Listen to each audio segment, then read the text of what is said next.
Tugas presentasi, dosen pengampu, Lutfia Karimah SPD MPD. Karya tulis dan daftar pustaka Bahasa Indonesia. Anggota kelompok, Fatwa Julia dan Forsma Betari Prima. Latar belakang masalah. Karya tulis ilmiah adalah hasil tulisan yang dibuat berdasarkan prinsip keilmuan dengan menggunakan data dan fakta dari observasi, eksperimen, atau kajian pustaka. Karya tulis ilmiah membantu menyelesaikan masalah secara objektif dan faktual. Selain itu, penulisan karya ilmiah mengasah kemampuan berpikir kritis dan sistematis penulisnya. Mahasiswa, dosen, dan akademis memanfaatkan karya ilmiah untuk menyampaikan gagasan, hasil penelitian, serta solusi terhadap permasalahan tertentu. Karya tulis ilmiah merupakan salah satu bentuk komunikasi akademik yang penting dalam dunia pendidikan dan penelitian.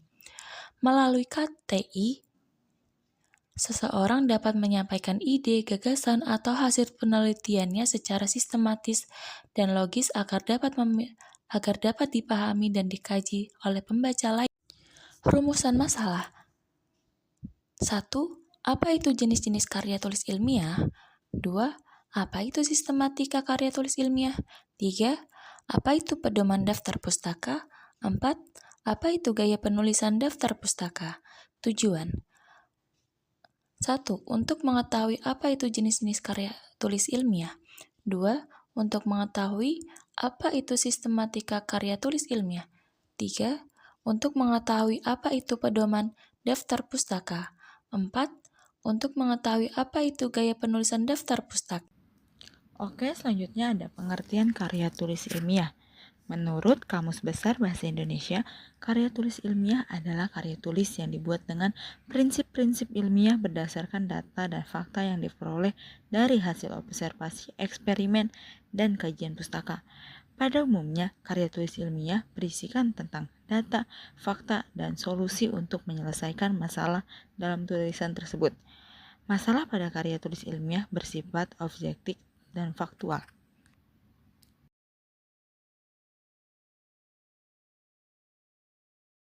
Selanjutnya ada jenis-jenis karya tulis ilmiah. Yang pertama itu ada makalah. Pembuatan sebuah makalah telah dikenalkan kepada siswa sejak tingkat sekolah menengah pertama, walaupun secara sederhana. Pada tingkat perguruan tinggi, mahasiswa biasanya ditugaskan membuat makalah untuk memenuhi tugas harian atau ujian mata kuliah. Harapannya supaya mahasiswa dapat memecahkan sebuah permasalahan dengan proses berpikir ilmiah. Yang kedua ada artikel hasil penelitian. Hasil-hasil penelitian yang ditulis dalam bentuk artikel untuk kemudian diterbitkan dalam jurnal-jurnal memiliki kelebihan-kelebihan dibandingkan dengan yang ditulis dalam bentuk laporan teknis resmi.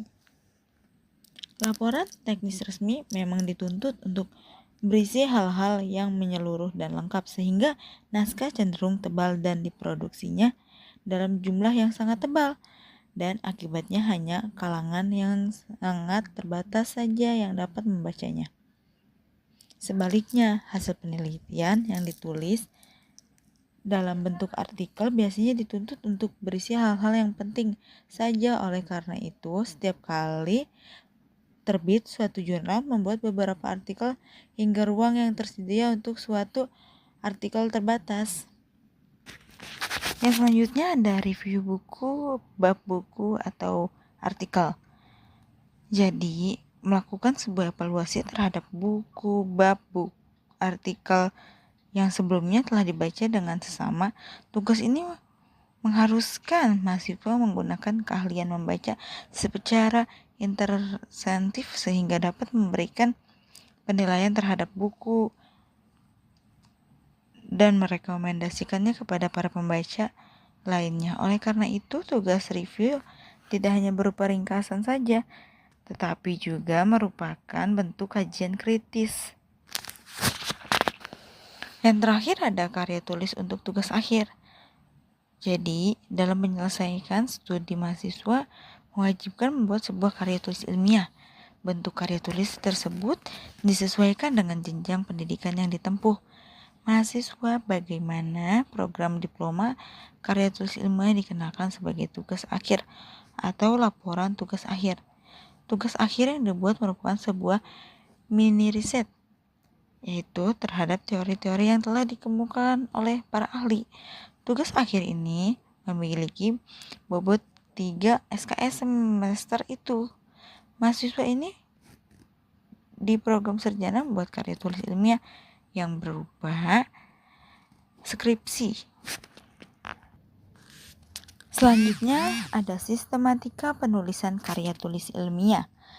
Yang pertama itu ada bab 1 yang isinya pendahuluan, yang di dalamnya ada latar belakang masalah, rumusan masalah, tujuan penelitian, dan manfaat penelitian.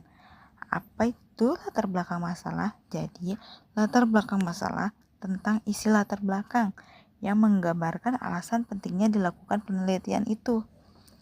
Dan apa itu rumusan masalah? Rumusan masalah berisi tentang pernyataan secara tersurat, pertanyaan-pertanyaan apa saja yang ingin dicari dan jawabannya. Dan yang ketiga ada tujuan penelitian. Apa itu tujuan penelitian?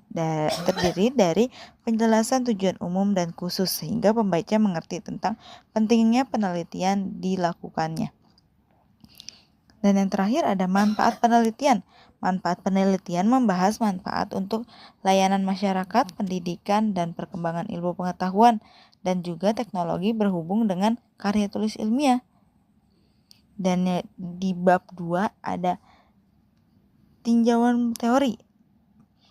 Pada bagian tinjauan teori ini, peneliti membahas tentang kajian teoritis dan karangan berpikir. Tinjauan teori ini merupakan bagian dari yang sangat penting serangkaian bagian peneliti. Tinjauan teori ini merupakan suatu analisis dan sintesis terhadap sumber-sumber yang diperlakukan untuk menggambarkan suatu fenomena yang diketahui oleh untuk menyelesaikan masalah dan menjawab tujuan penelitian tersebut. Dan yang ketiga ada metode penelitian, yang di dalamnya ada desain penelitian, waktu dan tempat penelitian, serta populasi dan sampel. Dan yang terakhir ada alat pengguna data. Dan juga ada proses penggunaan data dan analisis data. Apa itu desain penelitian? Jadi, desain penelitian itu terdiri dari deskriptif, kolerasi, kuasi eksperimen, dan eksperimen. Waktu dan tempat penelitian itu seperti dari waktu persiapan dan rencana pelaksanaan penelitian tersebut itu kapan. Yang ketiga ada populasi dan sampel. Populasi dan sampel itu adalah kumpulan dari objek penelitian. Sampel yang merupakan gambaran kecil dari populasi yang ditetapkan berdasarkan kriteria yang dihitung dengan penggunaan formula atau rumus yang sesuai. Selanjutnya ada alat penggunaan data. Bagaimana ini menguraikan data yang akan dikumpulkan dan instrumental penelitian akan digunakan dan cara penyusunan serta dilampirkannya. Dan selanjutnya ada prosedur penggunaan data. Bagaimana menguraikan langkah-langkah penggunaan data secara rinci. Dan yang terakhir ada analisis data. Jadi bagaimana ini menguraikan bagaimana data ini terkumpul akan diolah dan dianalisis. Dan disebutkan pula metode statistik yang digunakan. Yang selanjutnya ada bab 4, yaitu hasil dan pembahasan. Jadi, ada hasil penelitian yang merupakan bagian yang utama dalam karya tulis ilmiah, namun biasanya merupakan bagian yang paling ringkas yang disajikan dalam bentuk teks. Dan yang selanjutnya ada pembahasan. Pada bagian ini, penelitian menjelaskan makna hasil penelitiannya. Pembahasan bukan yang menggunakan ringkasan hasil penelitiannya, namun merupakan pembahasan rinci hasil penelitian yang dikaitkan dengan tujuan penelitian ini.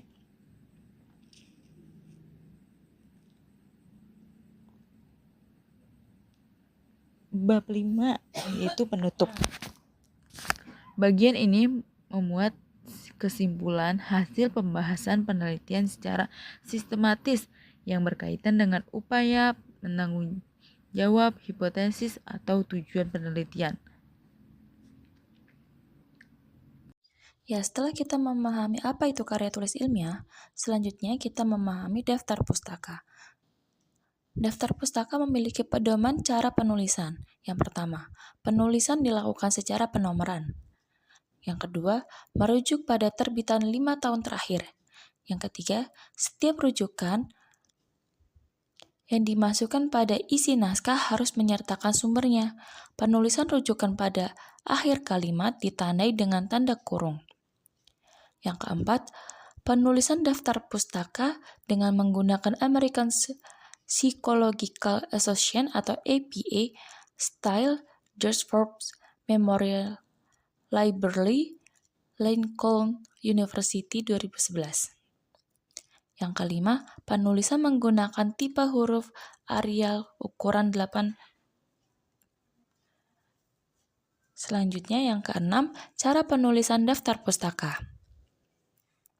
Yang pertama, penulisan nama pengarang atau penulis.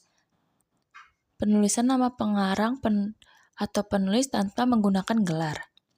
Selanjutnya, penulisan nama pengarang pertama dan seterusnya. Contoh, nama Sally Azaria dan penulisan namanya Azaria, S. Quick Win Key, penulisannya G, K, W. Penulisan nama penulis jika lebih dari satu penulis. Contoh, Azaria, S, titik, G, K, W, titik, dan Martin, A, titik, C.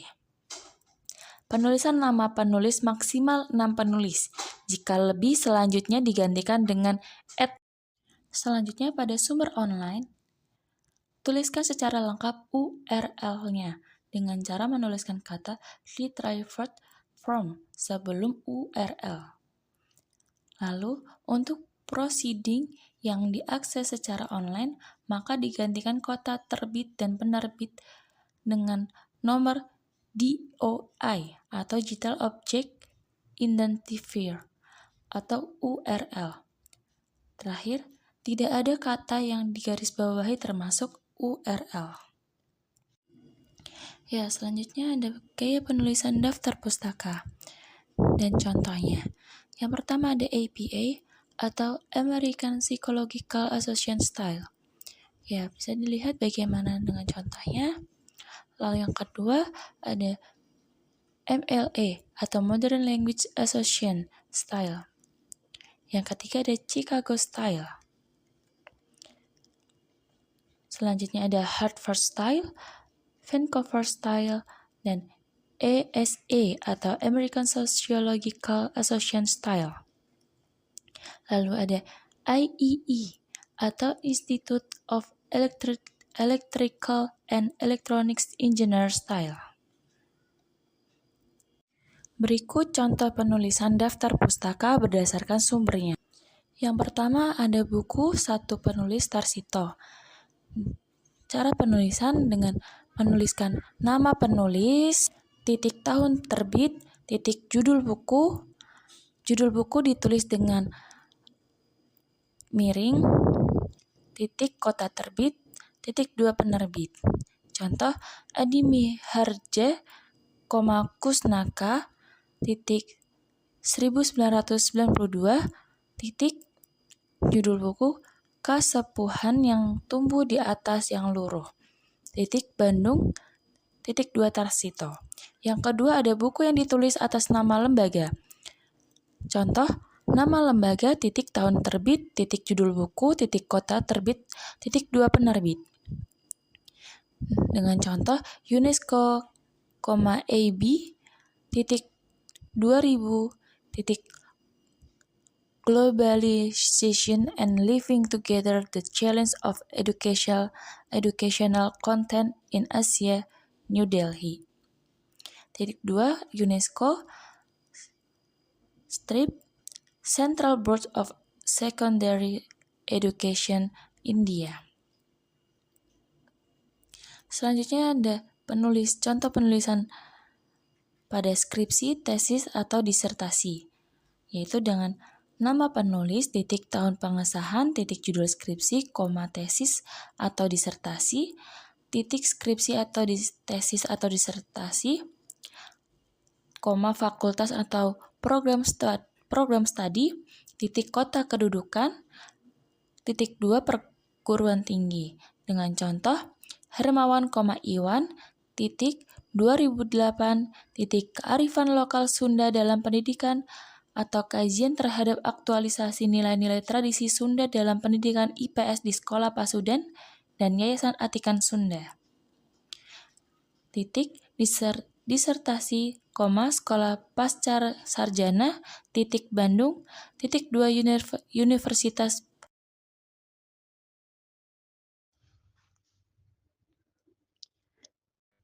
Selanjutnya kesimpulan.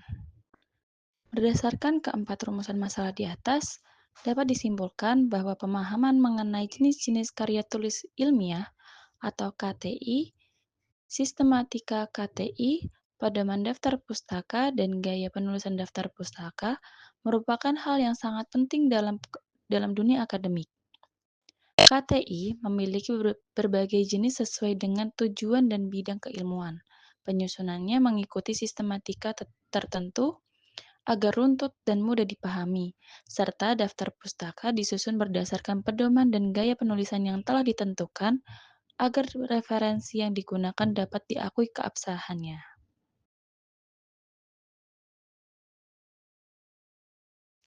Saran. Agar dapat menyusun karya tulis ilmiah dengan baik, sebaiknya 1. Pelajari dan pahami setiap jenis KTI beserta fungsinya, agar dapat memilih bentuk yang sesuai dengan kebutuhan. 2. Ikuti sistematika KTI dengan benar agar tulisan memiliki alur logis dan terstruktur. 3. Gunakan pedoman daftar pustaka yang baku untuk menjamin keakuratan sumber referensi. 4. Terapkan gaya penulisan daftar pustaka yang konsisten sesuai dengan standar yang berlaku seperti APA atau MLA atau Chicago Style agar tulisan terlihat profesional dan kredibel. Sekian dari kami. Bila ada salahnya, mohon maaf. Bila ada lebihnya, semoga bermanfaat untuk kalian. Terima kasih. Semoga bermanfaat. Wassalamualaikum warahmatullahi wabarakatuh.